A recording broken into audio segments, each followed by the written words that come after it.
County Commissioners, mask up. County Commissioners meeting for June 30, 2020. And I'm calling the meeting to order. And by way of introductions, I'm John Hutchings, the chair of the board. And we've got Vice Chair Commissioner Ty Menser. And we've got Commissioner Gary Edwards. We have County Manager Romero Chavez in the house. And I see Robin Campbell, our Assistant County Manager and Finance Director. And Romero, I don't see anybody else on my screen or on the phone. I do have TC Media, Thurston Commissioner, so I don't know who they are. Well, your audio is not coming in, Romero. Can you hear me? I do now, yes. Okay, sorry, I couldn't tell. Now we have Tim Wilson from Public Works join us. Oh, good. We have TC Media and another account that I do not recognize. Okay. And yeah. Very good. So with that, we're going to start with the Pledge of Allegiance led by Vice Chair Commissioner Ty Menser. Please stand.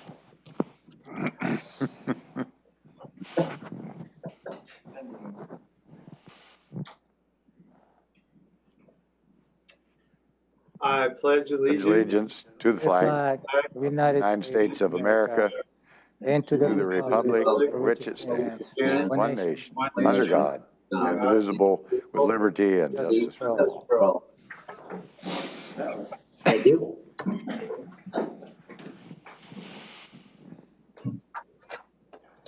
And is there a motion to approve the agenda for today?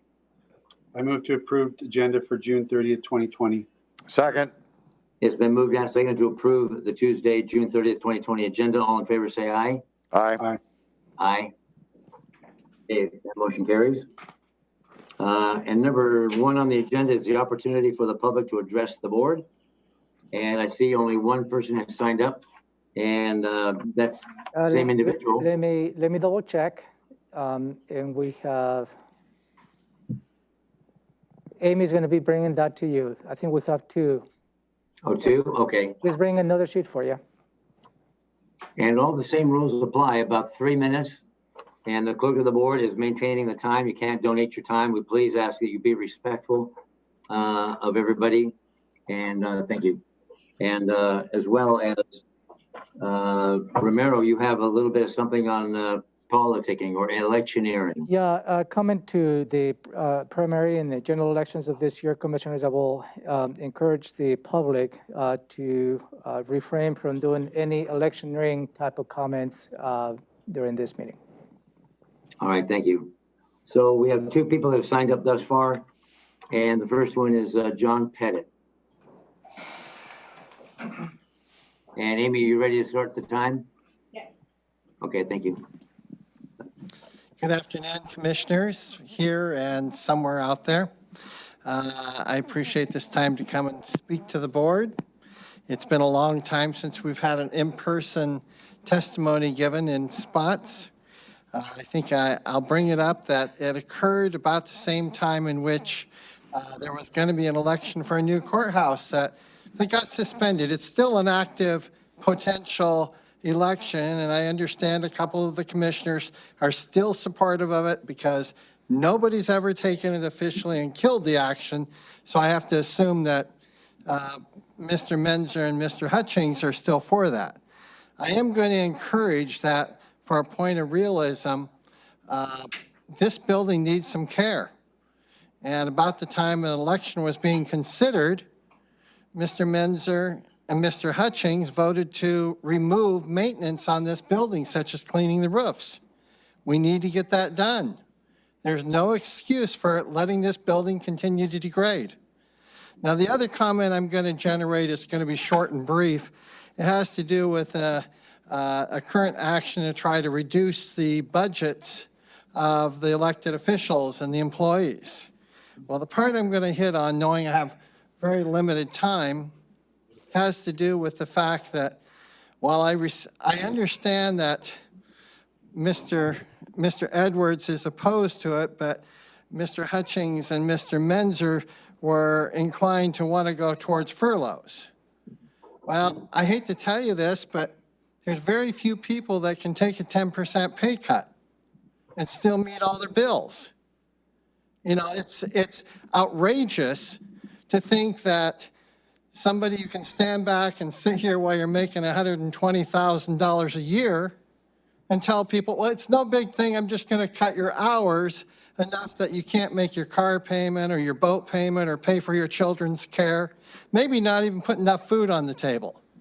Seems kind of heartless in terms of consideration, especially when there really is no budget crisis involved. Even in the worst case scenario, you'd have the second highest level of a budget balance left over at the end of this year that you ever would have. You need to stand by what you have.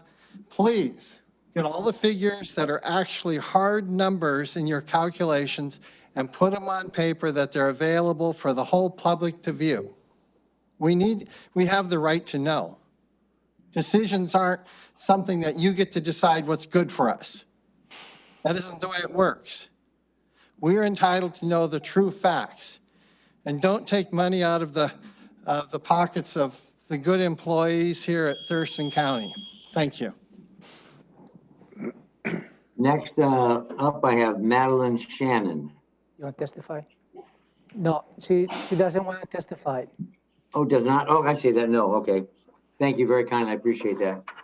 And is there anybody else that would like to make public comment? Anybody else? No, that Anybody I can see, Commissioner. Okay.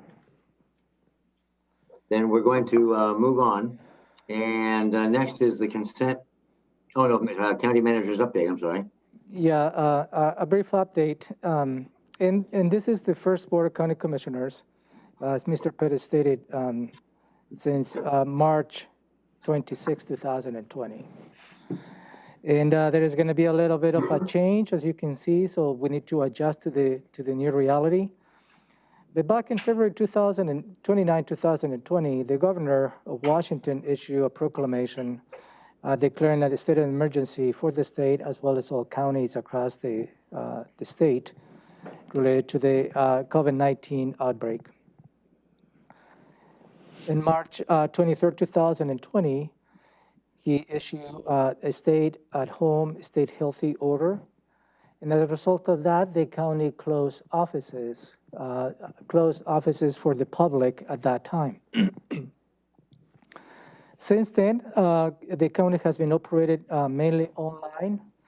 Employees have been accessing and continue to provide services to the best of our abilities to the citizens, telecommuting and exercising as many electronic options that we had in the past. So this has been a little bit of an awakening for us as well, although it has provided some challenges. Also, I believe is going to provide opportunities as to how we can continue to exercise telecommuting in the long term. On May 27, as part of the Safe Start plan of the governor, Thurston County was given the authority to move into phase 2. Under phase 2, county offices still couldn't open to the public. It was not until phase 3 where we got approved back in June 24. So we opened county offices yesterday, June 29. Some offices, they have a little bit of a soft opening, but certainly next week, we're going to start opening normal hours for all the county offices.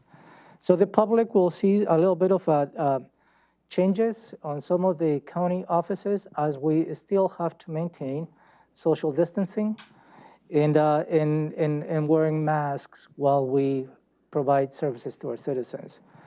There is 2 requirements for all employees to wear masks while working here in county offices, as well as the governor has issued an order for all the public to wear masks in public where 6 foot distancing is not achievable. So there has been some revisions. We have provided some adequate signs, I believe. We have changed the circulation in some buildings, one way in, one way out. We have established and put decals on the floor, establishing where the 6 foot distancing will be. So I will encourage the public who come in and do business with the county to be patient. As we learn to this new reality, there are certainly opportunities for us to continue to enhance the services that we provide, again, based on the new conditions that will have been put in front of us. So I welcome many comments related to the operations of the county. And as we move along, I particularly happy to have this somewhat of a hybrid board meeting this afternoon. And I think this hybrid approach is going to be a reality perhaps for the months to come. And we'll continue to do better, again, while we continue to provide services to our citizens. That's all I have for you. Thank you. Any comments from my seatmates? Nope. No, sir. Okay. No. Yeah, there have been changes around here. It's still fairly, considerably empty in the courthouse. And we'll just ease back into it. Thank you, Romero. Commissioner Hutchings, can you hear me? I would like to ask, could you comment maybe on the permit center? I see that it's closed in the afternoon. So this is one of the offices that we had a somewhat of a soft opening. The permit center is open only this week from 8 in the morning to noon. And the reason is for the afternoon for his staff to catch up with all the online submittals that we have received while we had the office, county offices closed. So this is a transition week. Public health is also operating on a restricted schedule this week. But certainly coming next Monday, July 6th, all the offices will be open on a regular schedule. Thank you. Yeah, which kind of works out nice only from the standpoint that if doing it just this week, it's a short work week because the courthouse will be closed Friday, July 3rd. That is correct. Okay. Thank you, Commissioner Edwards. And so that takes us to agenda item number 3, consent items A and B. Is there a motion? I move to approve consent items 3A and 3B. Second. It's been moved and seconded to approve consent items A and B. Any discussion on those? No? All in favor say aye. Aye. Aye. And that motion carries. Thank you. Agenda item number 4, CPED, Community Planning Economic Development, set public hearing for the Rochester sub-area plan. And I see we have Shannon Shula here. Yes, hi, good afternoon, Commissioners. My name is Shannon Shula, Associate Planner in Community Planning and Economic Development. I'm here to request the board set a public hearing on July 28th, 2020 at 3 p.m. or as soon thereafter to accept public comment and testimony on the Rochester sub-area plan update. The sub-area plan is part of the Thurston County Comprehensive Plan and is listed as Amendment Item 7B on the 2020-2021 Official Comprehensive Plan Amendment docket. The 20-year Rochester sub-area plan was first adopted in 1978 and last updated in 1996, over 24 years ago. Washington's Growth Management Act, RCW 36.70A.130, requires counties and cities to periodically conduct review of their comprehensive plan to update goals and policies based on changes to land use and population growth.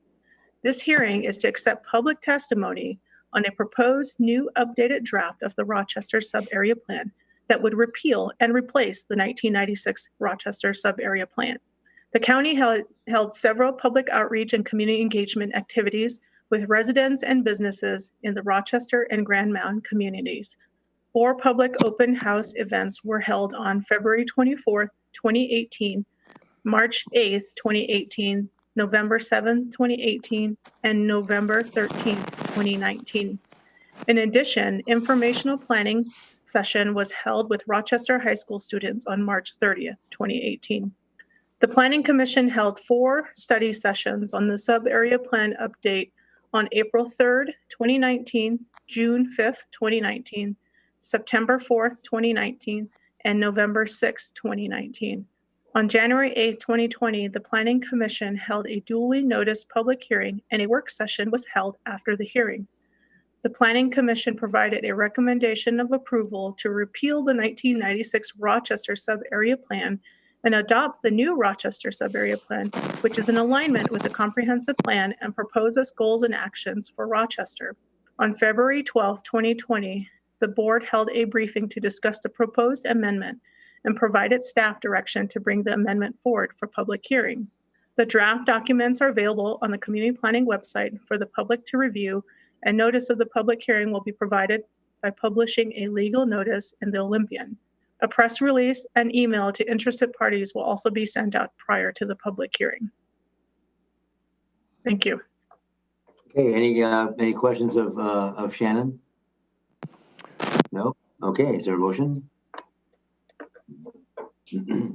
I would move to set a public hearing for the Rochester Sub-Area Plan.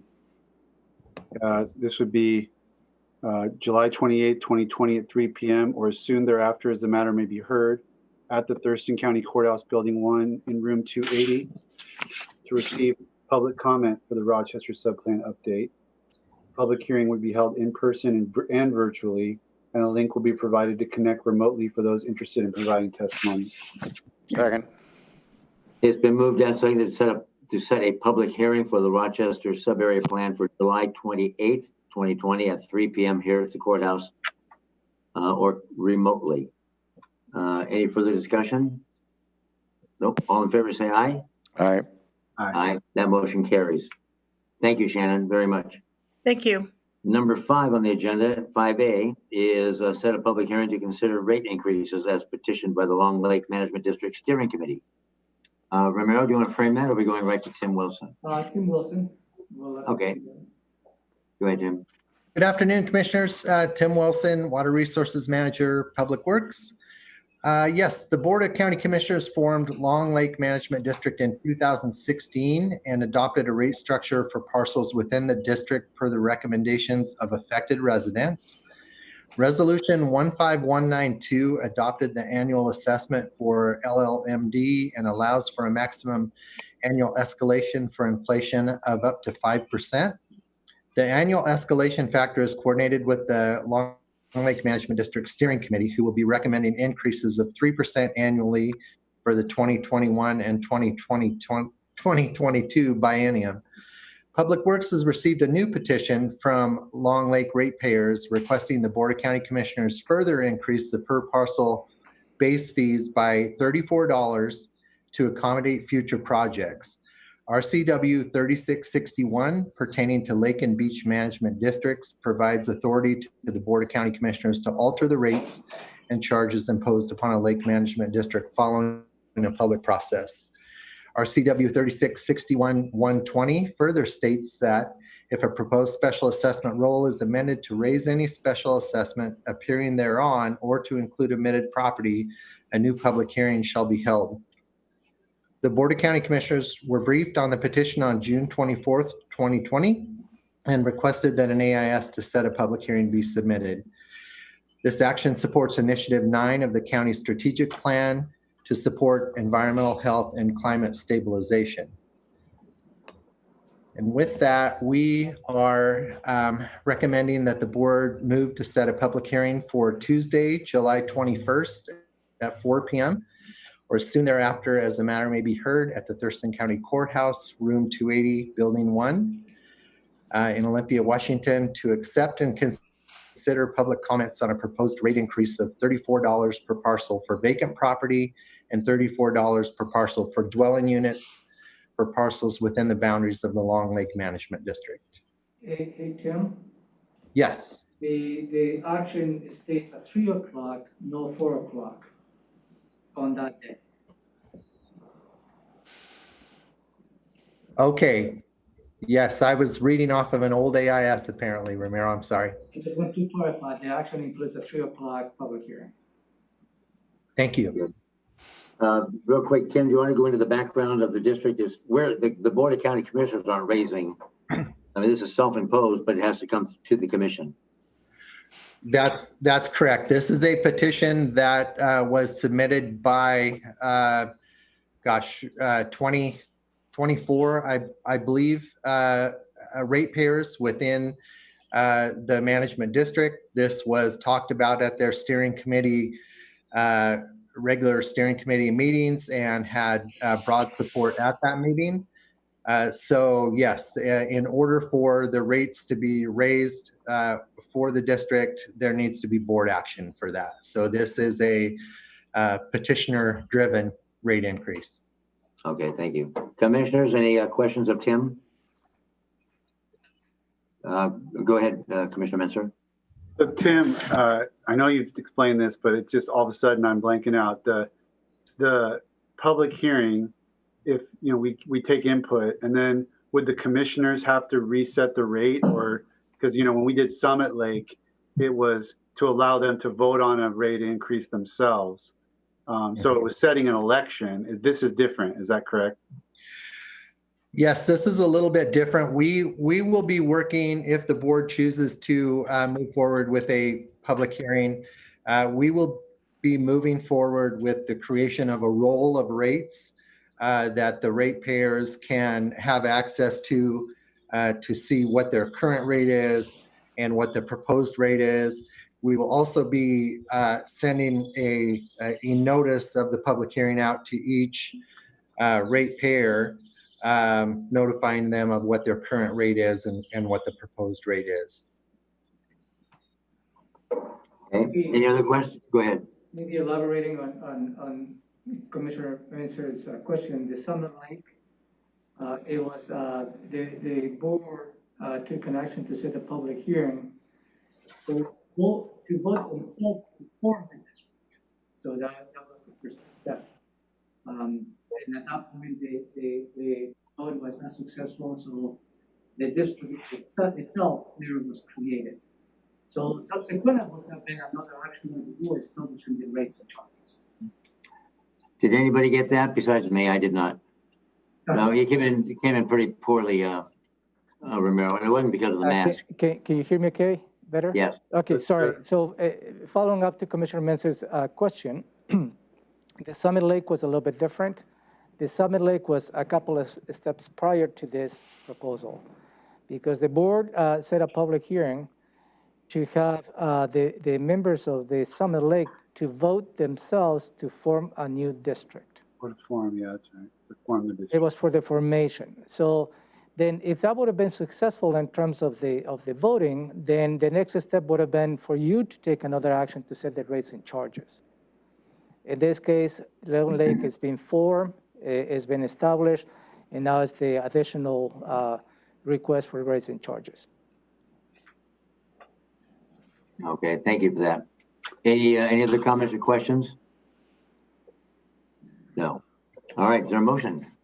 I move to set a public hearing for Tuesday, July 21st at 3 p.m. or as soon thereafter as the matter may be heard at Thurston County Courthouse, Room 280, Building 1, 2000 Lake Ridge Drive, Southwest Olympia, Washington, to accept and consider public comments on a proposed rate increase of $34 per parcel for vacant property and $34 per parcel for dwelling units for parcels within the boundaries of the Long Lake Management District.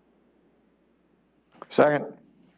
It's been moved and seconded to set a public hearing to consider rate increases as petitioned by the Long Lake Management District. The public hearing will be Tuesday, July 21, 2020 at 3 p.m. here in the courthouse or virtually, I would imagine. Any further discussion? Okay, all in favor say aye. Aye. Aye. That motion carries. Thank you, Tim. Thank And you. Paula, thank you for checking in as well. That takes us to agenda item number 6, the county manager. Well, it's us.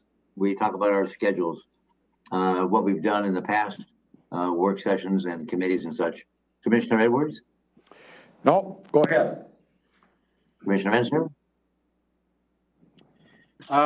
I guess I just let folks know there's obviously too much to report on 3 months worth of stuff, but we do continue to work outside of the parameters of the Board of County Commissioners on our various assignments.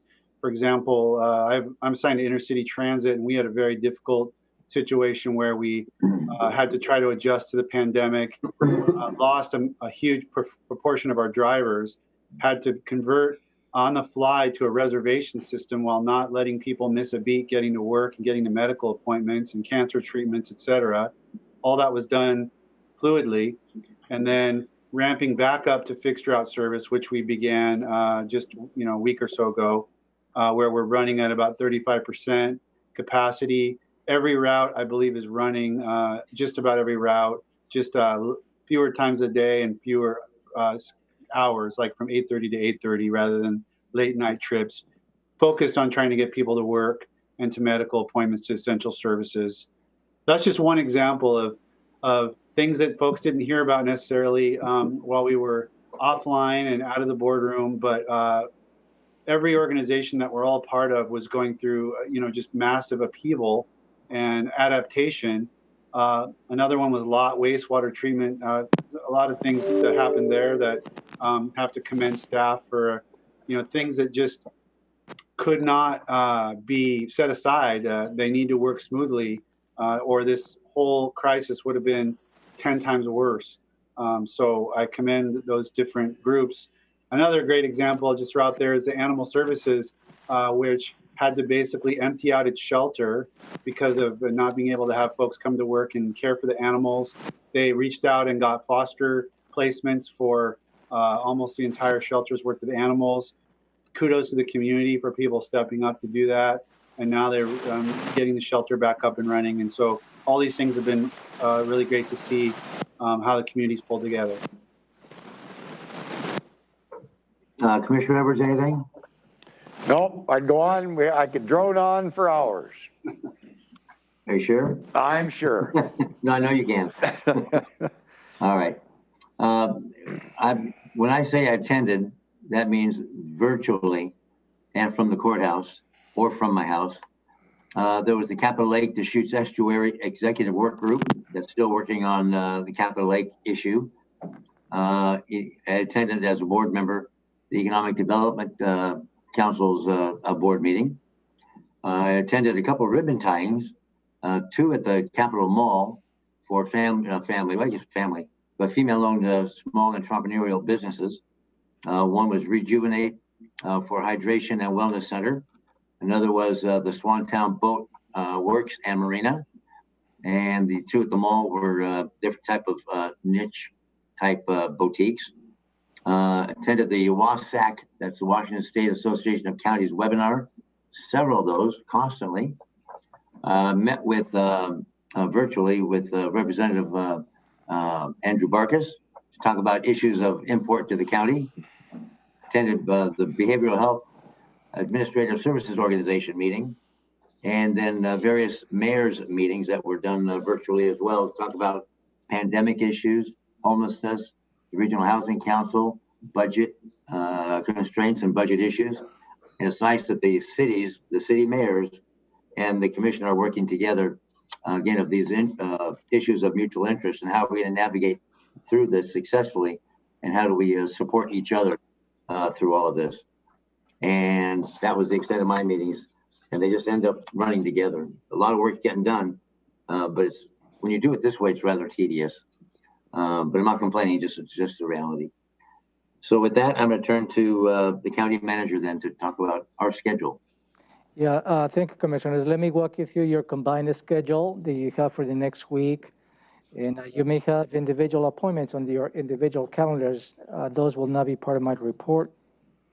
Starting tomorrow, Wednesday, July 1st at 9:30 in the morning, you have an executive session where you will hear matters related to a quasi-judicial hearing that you have a schedule for July 9th. 11:15 tomorrow, July 1st, you have the opportunity to welcome new county employees via Zoom, I believe. At 1:30 in the afternoon, Wednesday, July 1st, you have another executive session, and this is related to current litigation, also known as the Nelson versus Diedrich litigation. And at 2:30 in the afternoon, you have a virtual briefing related to the cost plan and human resources rate presentation, and that is related to the upcoming 2021-2022 budget. You have nothing on your combined schedule on Thursday, July 2nd. Friday, July 3rd is the Independence Day holiday, and county offices will be closed. Nothing on your combined schedule on Monday, July 6th. And you will convene back again as a board Tuesday, July 7th during agenda setting at 9 in the morning. And then you'll conduct your regular board meeting similar to this one, 2 in the afternoon, again, July 7th. That's all I have for you. Okay. With that, I'm going to ask my commissioner, my seatmates, do you have anything for the good of the order? I'll start with Commissioner Edwards. No, sir. Okay, Commissioner Menser, anything for the good of the order? No, sir. All right, and I'll just remind people, please mask up. We want to protect each other and ourselves. Thank you very kindly for attending, and this meeting is adjourned.